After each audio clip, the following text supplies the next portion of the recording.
For decades, there was this unwavering drumbeat in the world of computing. It was the sound of Moore's Law. And the drummer was Intel, setting the pace for literally the entire digital age. But then, in 2020, the beat didn't just change. It stopped. And then, bam! November of that year, Apple launches a new Mac. And it's impossibly fast. It's cool to the touch, and it's powered by a chip that just completely defied the old order. The silence was broken, all right, by the sound of a whole new empire rising. Okay, so let's dive into this. To really understand that moment, we have to rewind the clock. We've got to uncover a secret alliance between a design visionary in Cupertino and a manufacturing master in Taiwan. This is the story of how that one partnership completely redrew the map of the tech world. To get why this revolution even happened, you first have to understand the crisis that made it necessary. And it all starts with the failures of the undisputed king of silicon, Intel. For years and years, Intel ran the whole show with this simple, powerful promise to the entire PC industry. It was called the tick-tock model. Every 2 years, like clockwork, you could count on a massive leap forward in technology. It was the engine that powered Moore's Law. But then, the engine just seized. It choked.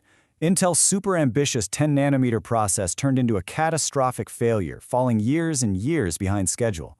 The company got stuck on its older 14-nanometer tech for generation after generation, while its rivals started to just blow right past them.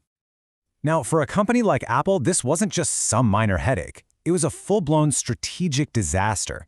Their beautiful, sleek, premium MacBooks were being totally crippled by hot, inefficient Intel chips. Performance was throttled, and their whole product plan was basically held hostage by Intel's delays and, get this, what one former engineer called abnormally bad quality control. Ouch. This conflict really exposed a fundamental problem.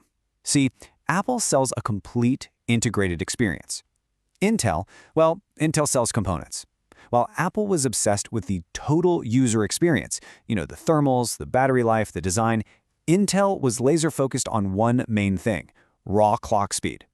Their whole philosophies were just drifting further and further apart.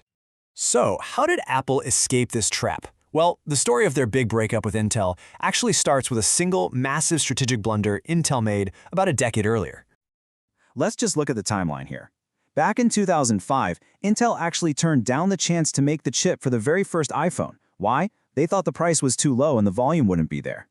That one bad call forced Apple to go out and build its own world-class chip design team, led by the legendary Johnny Srouji. And by 2010, they were having dinner with a new potential partner, a Taiwanese company called TSMC. Now, to really get this shift, you've got to know that Intel is what's called an IDM, or an integrated device manufacturer.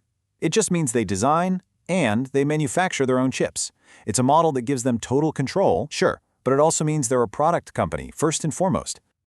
TSMC, on the other hand, is something totally different. They're a pure-play foundry. They don't design any of their own products. They only make chips for other companies. Their entire business, their whole culture, is built on service and enabling their clients' wildest dreams. For a super demanding company like Apple, this was a perfect match. And this whole cultural divide is captured perfectly in this killer quote, reportedly from Tim Cook himself. He knew that Intel, as a product company, just didn't get how to be a service provider. TSMC, though, they were built from the ground up to meet the crazy and irrational demands of a customer like Apple. And that sealed the deal. So this alliance, it became this absolutely unbreakable partnership. And for the next 10 years, all the work Apple and TSMC did on the iPhone chip was basically one long dress rehearsal for the main event, taking over the Mac. And they created this incredibly powerful virtuous cycle. Think about it. Apple's massive iPhone orders gave TSMC guaranteed cash, we're talking billions, to invest in risky, next-gen technology. And what did Apple get in return? Exclusive first access to that brand new tech, often a full year before any of their competitors could get their hands on it. This partnership let Apple completely flip chip design on its head. While the rest of the PC world was trying to shrink down hot, power-hungry desktop chips for mobile devices, Apple did the exact opposite. They spent a decade mastering hyper-efficient mobile chips for the iPhone and then scaled that brilliant design up for the Mac. And here's the kicker. The sheer scale of iPhone production, over 200 million phones a year, meant that by the time any other company got access to TSMC's latest manufacturing process, TSMC and Apple had already perfected it. The iPhone wasn't just a product, it was the world's biggest, highest-stakes quality assurance program. Apple wasn't just a customer, they were a partner in perfecting the process. Which brings us right back to November 2020. So let's look at how all these different threads, the secret alliance, that virtuous financial cycle, and a totally unique design philosophy all came together in the revolutionary M1 chip.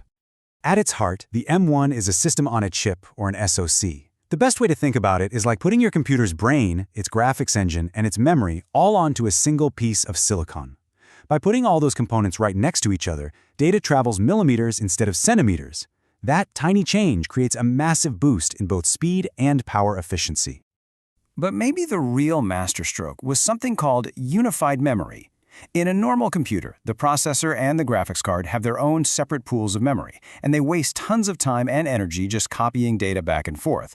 The M1 gives them one giant shared pool. It's like going from a 2-lane road with a traffic light to a massive 8-lane superhighway. It just eliminates a huge performance bottleneck. And the results, they were just jaw-dropping. The M1 chip in a completely fanless MacBook Air didn't just beat Intel's best laptop chips, it absolutely crushed them. And it did it while sipping a tiny fraction of the power. This wasn't just an improvement, it was a complete paradigm shift, a total game changer. So, this masterstroke created a brand new world order in computing. But this new empire, for all its incredible power and efficiency, is also, it's incredibly fragile.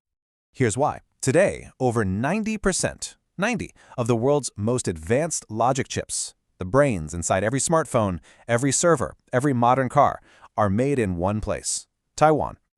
This intense concentration has given us something called the silicon shield theory. The idea is that Taiwan is just too important to the global economy for anyone to risk a conflict. But that raises a pretty scary question, right? Is it really a deterrent, or does it just paint a giant target on the island?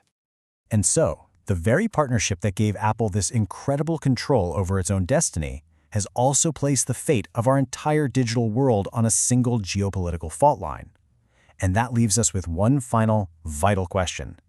Is this new empire, so brilliantly designed and flawlessly executed, actually built on solid ground?